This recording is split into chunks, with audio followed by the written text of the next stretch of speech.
Hey everyone, boes here. It's time for another Q&A video. 10,000 subscribers. That's crazy. Thank you everybody for subbing. 10,000 subscribers is a lot of people. That is literally like nearly like half a stadium full of people. That's crazy. So thank you everybody for subscribing.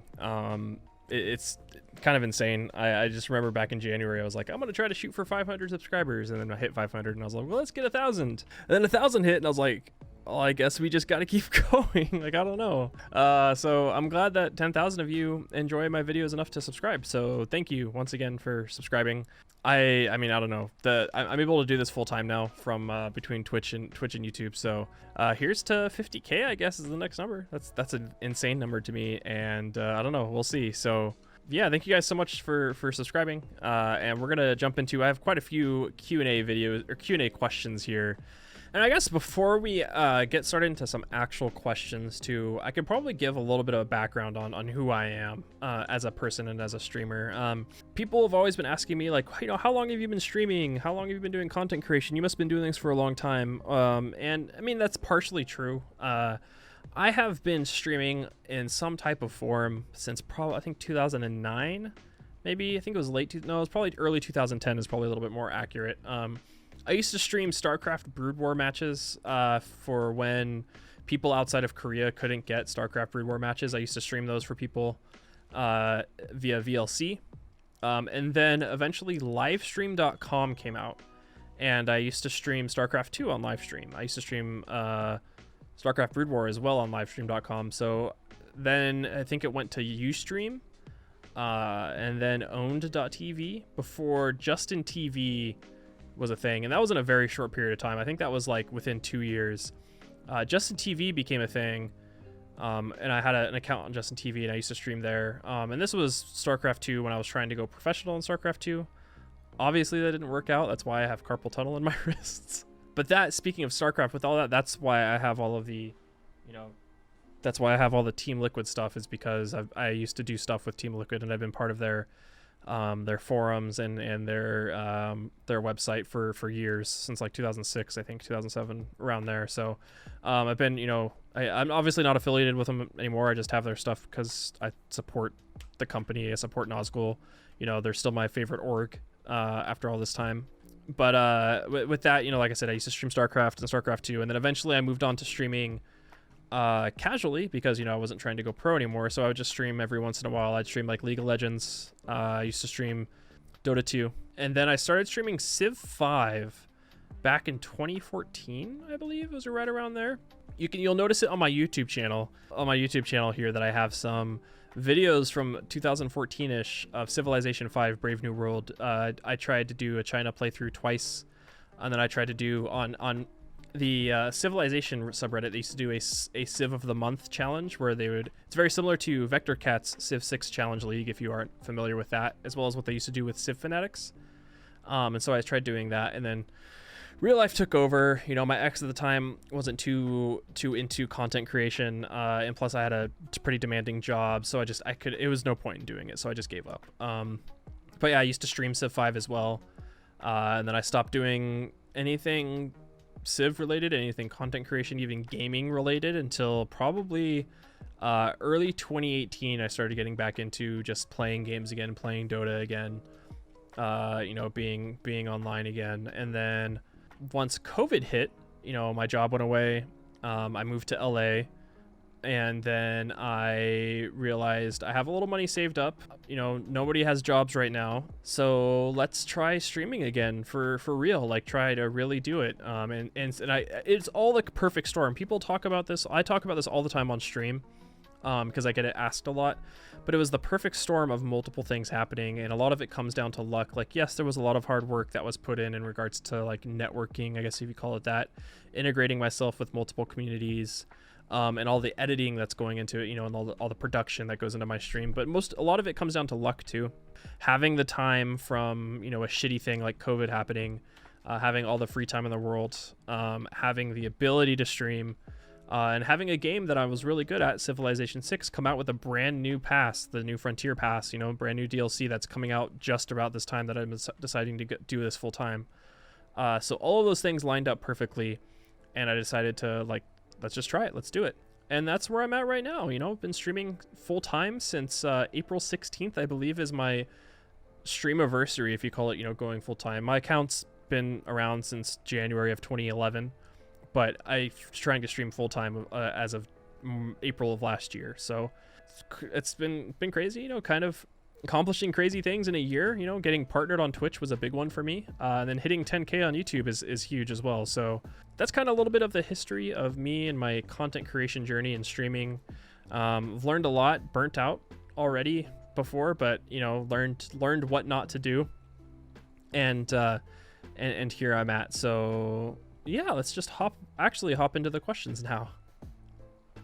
The first question I'm going to take, I actually have a couple from Zondigskind. Zondigskind also had a few from the last video too, but the first question that I would like to answer, which I think is a pretty pertinent one, especially considering we're just talking about hitting 10K. Zondigskind asks, what do I think my channel's subscriber count ceiling is, and how many pickles will you eat if we break it?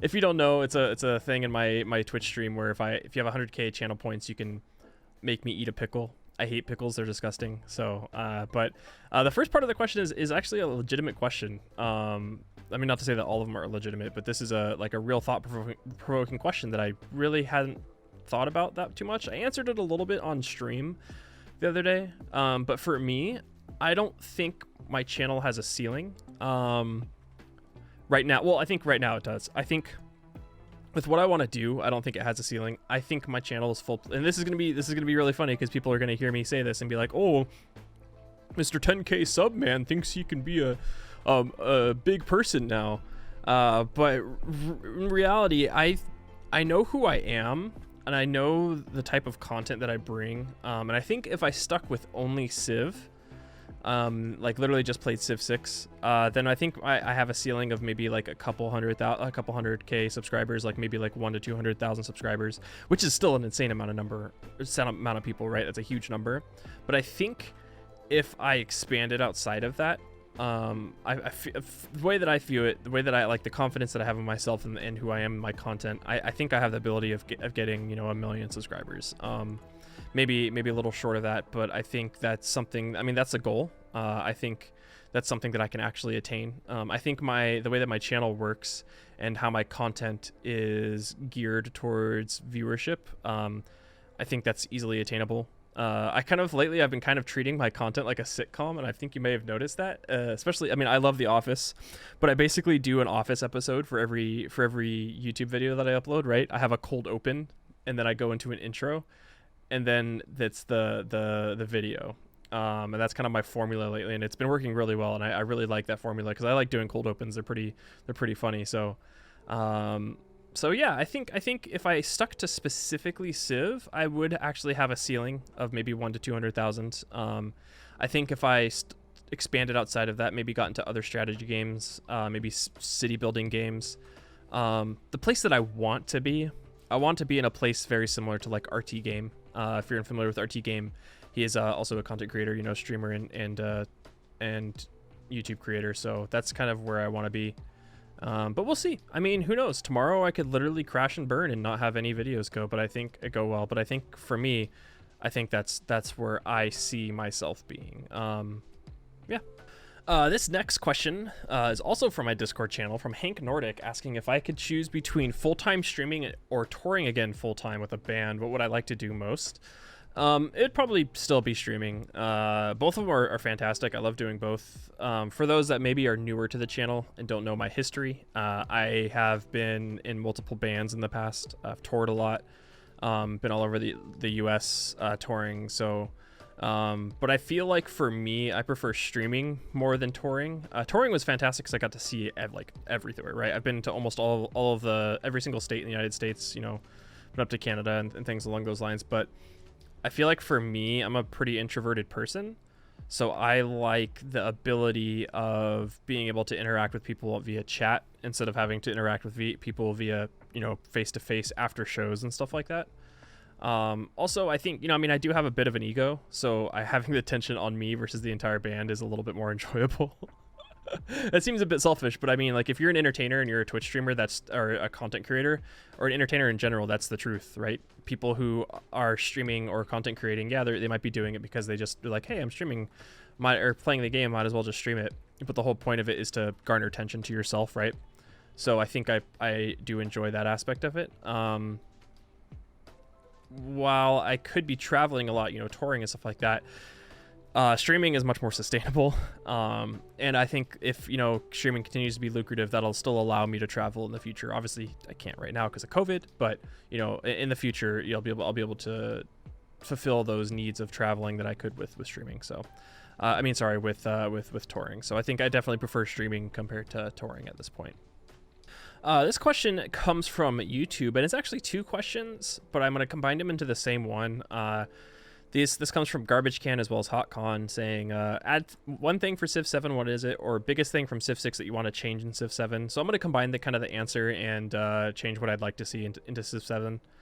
Civ 7, I think I'd rather see some more variations when it comes to victory conditions.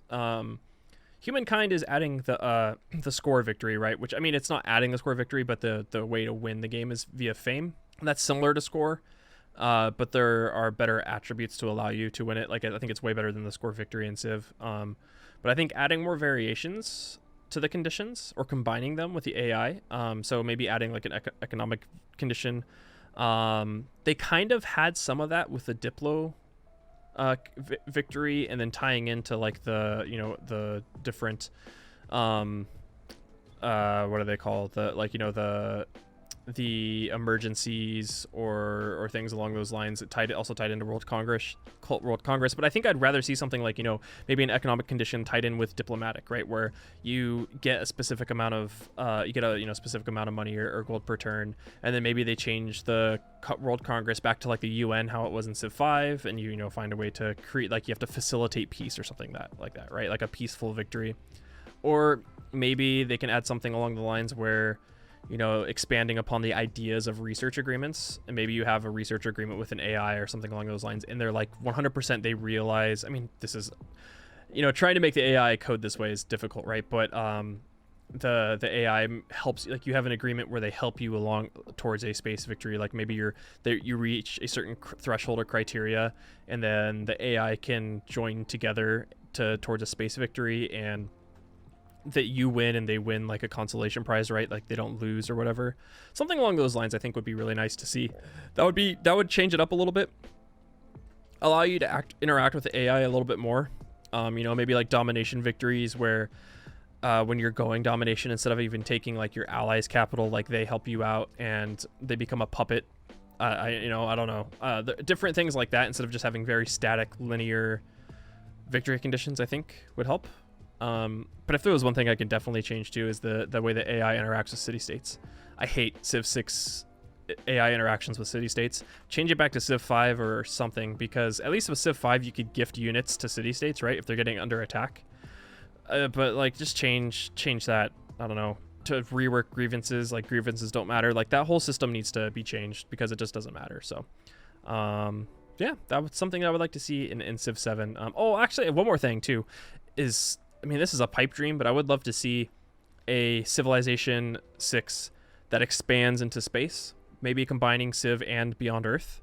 Or maybe it gets to a point where, like, everyone leaves Earth and then you have to start a new Civ, in Beyond Earth, or how, like, in Civ or Call to Power 2, you could build cities underwater.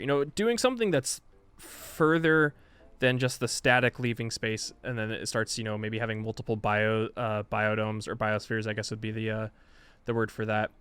Kind of like how Anno 1800 does, where Anno 1800 has multiple worlds that you can visit or work at the same time, right? You go from the mainland and you swap to the like South American world, and then you swap back to a different one, the New World, right? There's multiple ones that you can work at the same time. So maybe utilizing something like that too would be pretty cool for Civ 7, or at least future civilizations. And then we have another one here from YouTube. This one is from Discord as well. This is Han Solo asking, this is a cool question. What is your favorite form of public transport? Like trolleys, buses, rapid transit, light rail, etc. I live in California, so I live in LA, and There really is. United States isn't known for its public transport, right? Especially Los Angeles. I mean, there is a metro here, but I think for me, I really enjoy. I guess it would follow lines of like commuter rail, right? Even though it's a bit antiquated, my family used to take what's called Amtrak here in the U.S. We used to take it whenever I would go on trips because one, it used to be really cheap. Like it used to be like a quarter of the price of an airplane ticket. So we would take Amtrak from Northern California to Southern California, or for Amtrak from Northern California up to like Washington or something like that. And one, it allows you, you're in a train, so you are allowed to walk up and down the train. You can do whatever while you're there, hang out in like observation cars, and you get insane scenery, which I really love. So I think if it came to any of those, it would be, I guess it would be commuter rail. When it comes to that, because has a small place in my heart. This question also comes from YouTube, and it's a fantastic question. It ties back into similar what I was talking about earlier. But now that the New Frontier Pass is over, would I rather see Firaxis develop a new Civ game, or think Civ 6 should get new updates / content? For me, I am okay with either. It could be a time. I think it may be time to announce or prepare to announce the next iteration of Civ. Maybe at the end of the year, going into Q4, they announce it. Because if you look back in history, Civs are released every 5 to 6 years. Civ 5 was 2010, Civ 6 was 2016.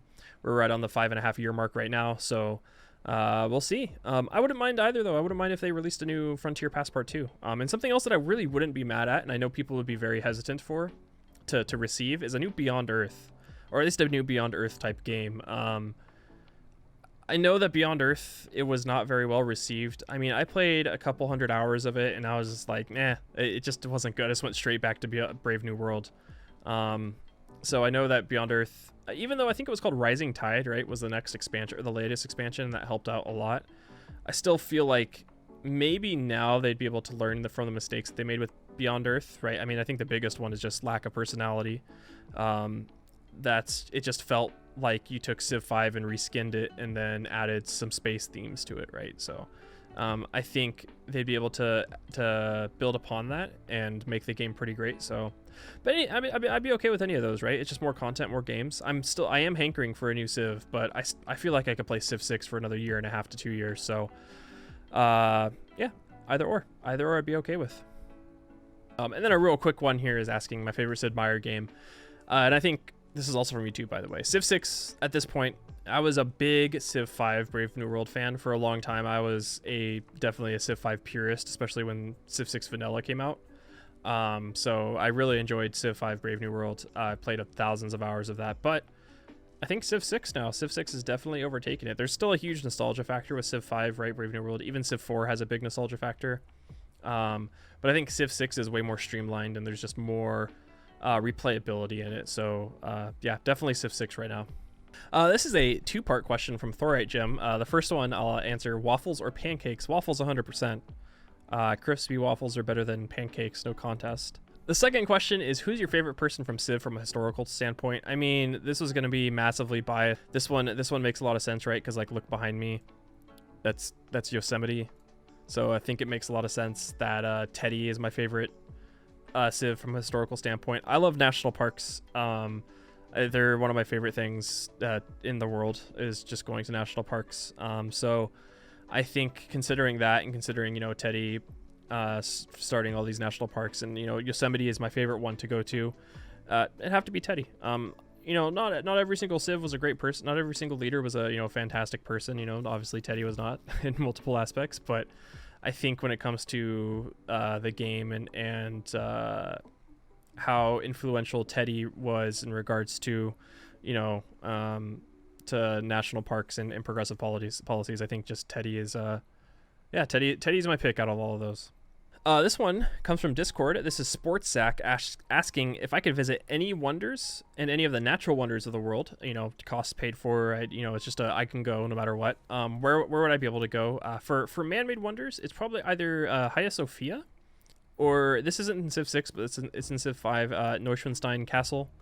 Both are fantastic buildings in their own right. I love the history behind both of them. And Notionstein, yeah, Notionstein is really cool. It's really pretty there. And Hagia Sophia is one that I've wanted to visit for a very, very long time. So I don't know when I'm going to be able to visit it, or if I'll ever be able to visit Hagia Sophia. So we'll see. But I'd like to visit either of those. And then for natural wonders, probably either Roraima or Lysefjord. I believe that's how you pronounce it, Lysefjord. Both just stunning natural wonders in their own rights. So yeah, I definitely think I would pick either of those two. All right, this other question is favorite and least favorite part about living in LA. So I am a LA, I guess they call it transplant. I grew up and I'm from Northern California, so I've only lived in LA for a little over a year now. I don't think I really have any least favorite things about LA. Traffic is bad, but it's not that bad. I guess also like COVID, the traffic hasn't been like it usually is, and I haven't really experienced. Well, I've experienced downtown LA traffic because I've been to LA lots of times. But I'm not too big of a traffic big traffic like doesn't really bother me that much. If anything, the least favorite part is not really the traffic itself, but a very specific type of traffic, and it's people who drive G-Wagons, which are the Mercedes-Benz like Jeep-looking wagons. Every G-Wagon that drives I swear, in LA, they're going like 90 miles per hour in a 40 mile per hour zone, zipping in and out through everybody. Like they ride your ass. They're just the absolute worst. I don't know what it is about people who drive G-Wagons that I feel like they think they have superiority over the road, or they just don't, like, the laws don't apply to them. I don't know. They're the worst. So I guess that is the least favorite part about living in LA, because people who live in Northern California don't buy G-Wagons, don't drive them. So that's probably the worst thing about it. But the best thing is literally having everything to do right here. Like I said, I'm from Northern California. I lived in Redding, which is about 90K population.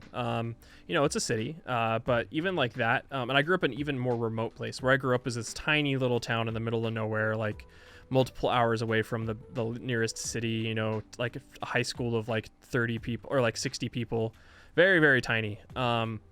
And so being in LA, it's crazy. Like I can go, if I drive like, 30 minutes to the west, there's the beach. I can go to the mountains like an hour away and be in the snow in like an hour. I can go to downtown LA and do all the crazy shopping there, experience downtown LA. I have multiple like sporting events, right? You've got the Lakers, you've got the Clippers, you've got the Dodgers, you've got LA Galaxy if I wanted to watch that.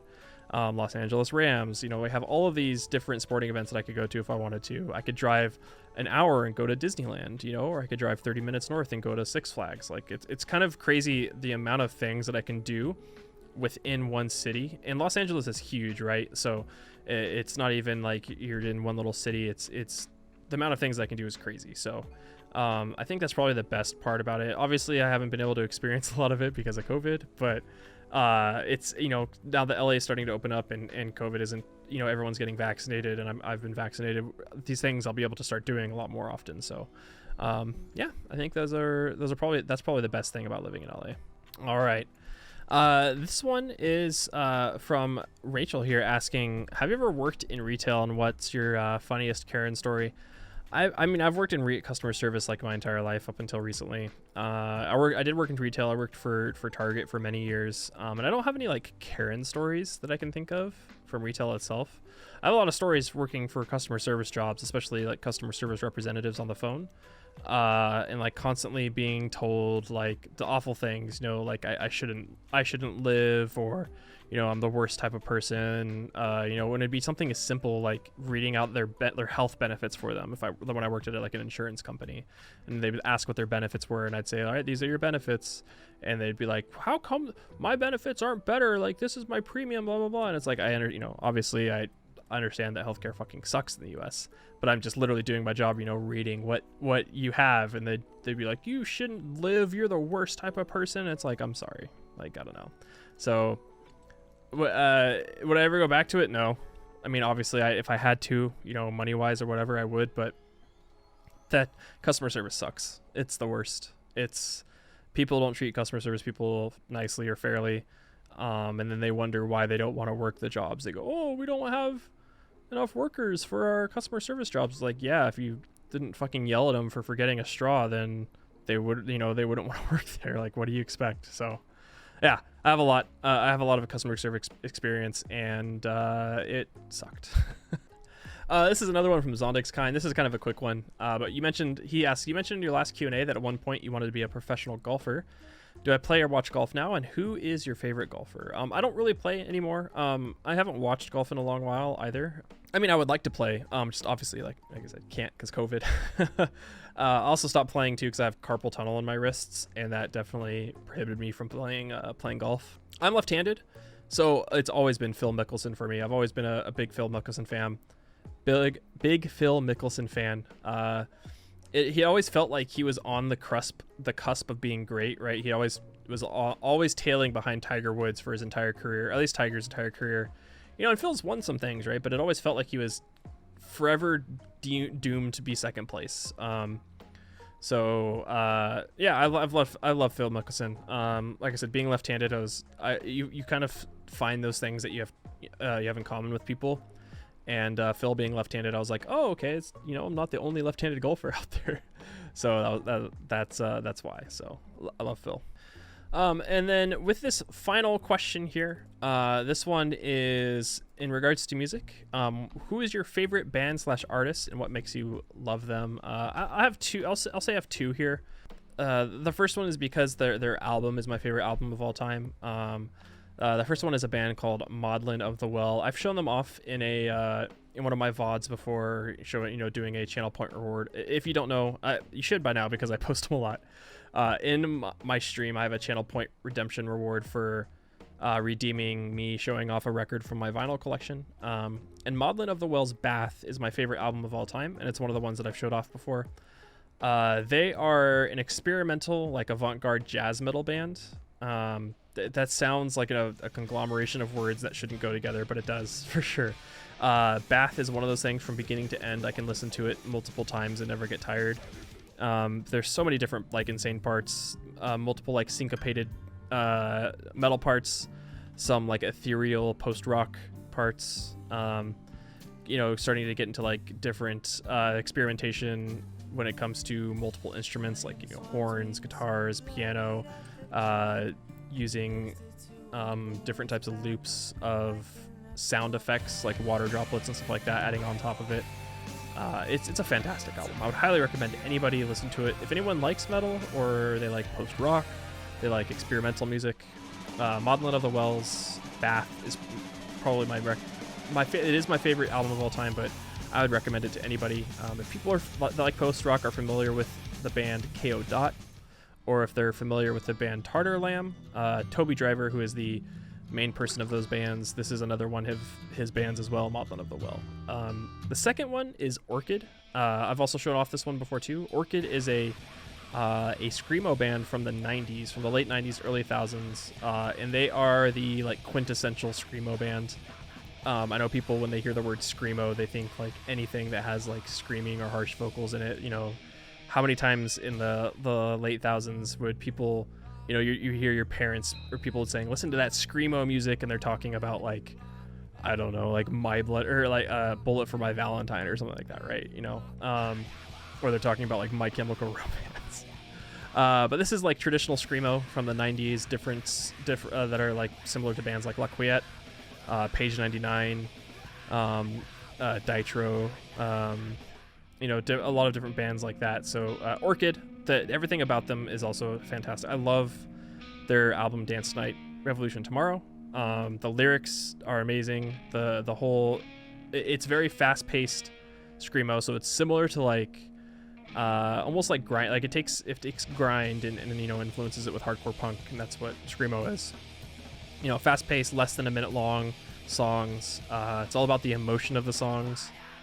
Which is why I love them. I'll play a clip of them here, but that's why I love them. And Dance Night is definitely one of my favorite albums from them. So those two, I think, are tied for first. There's a long list of other bands. I'll put some of them right here that are some of my favorites. But yeah, there you go. And with that, that will wrap up this Q&A video. I had a lot more questions that I could have answered here, but I didn't want to turn this into like an hour-long video of just me answering questions. If you had some more questions, you know, feel free to jump into the stream. I am more than willing to answer any questions about myself, or, you know, if you have questions about the game that you need help with, jump on in. You know, you can hop into my Discord as well. Myself or someone in the Discord will answer those questions. Sometimes probably better than I will. So yeah, but thanks again once again to everybody for subscribing. 10,000 subscribers is a big number for me. I know for people that, you know, maybe have like 100+ subscribers, they're like, oh, it's, you know, that's small fry, but it's huge, especially for someone who's started taking YouTube seriously in January. That's pretty big for me. So thank you guys once again for subscribing. If you aren't subscribed, consider it. It's one of the easiest ways to support my channel. It allows you to know when my videos go up, you know, without having me to spam them on, you know, Twitter or Discord or whatever. And yeah, it actually helps the channel compared to a lot of things, right? You know, commenting, etc. Subscribing is a big thing. So yeah, once again, thank you guys so much for subscribing. And if you, like I said, if you haven't dropped by the stream, please do. More people from YouTube are dropping by, and I love to see it. I stream every Wednesday through Saturday, 12 to 4 p.m. And that's mostly Civ 6. I'm gonna start sprinkling in some other streams here soon, so you'll be seeing some City Skylines, maybe some Stardew Valley. Once Humankind comes out, that's gonna be a staple as well. So, but I might start throwing in some other like silly games too. So we'll have to see. But yeah, once again, thank you guys so much, and I hope you guys have a great rest of your day, morning, week, wherever you guys are at. And yeah.